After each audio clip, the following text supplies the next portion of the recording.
Hi everyone, I'm Carrie Prince with You Can Date Better. I'm a certified coach who wants to give you a leg up in the modern dating world.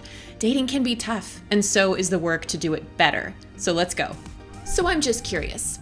Could you date someone who's sober, curious? Oh, it's just water. Being sober or dramatically reducing the amount that you drink alcohol is really on trend right now, and it's called being sober curious. This is different than someone that's maybe going through a 12-step program, had an issue with alcohol, maybe it's a trigger for them, or they just don't like the taste or the way it makes them feel. Sober curious describes people who are just experimenting with not drinking and seeing the benefits that come to their life because of that.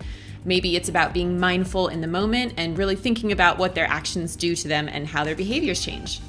Now, I am not sober. I do drink, but I've been through periods where I didn't drink for one reason or another, and I have friends and family that don't drink at all or drink very, very little.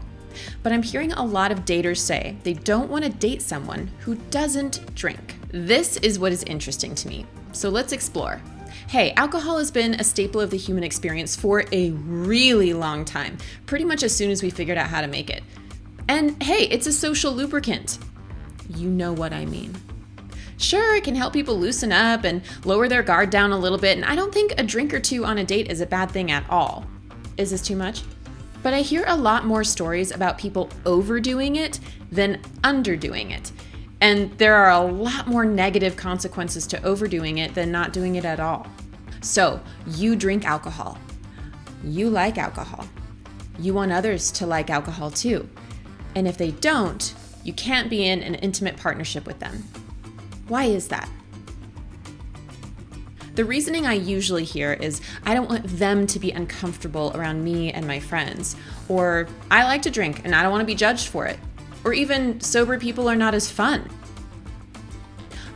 Okay, so you're judging them about how they might judge you before you even know each other. Okay, I get it now.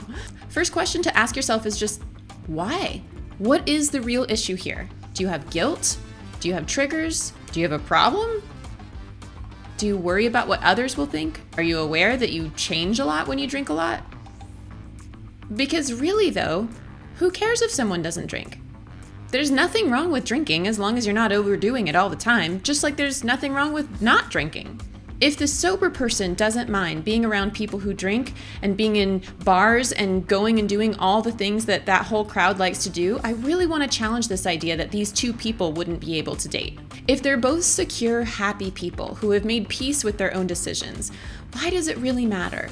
I also want to remind you that it's very possible to let your guard down and have a really good time and be the life of the party and feel sexy and turned on without alcohol. I do want to emphasize that if somebody is uncomfortable around others that drink and that's part of your lifestyle, great, that definitely totally makes sense. But if you're rejecting someone right off the bat just because they say they're sober, you might want to have a second think about what you're doing. So cheers, whether it's water or wine, and happy dating. For more on dating or how you can date better, subscribe to our newsletter at youcandatebetter.com.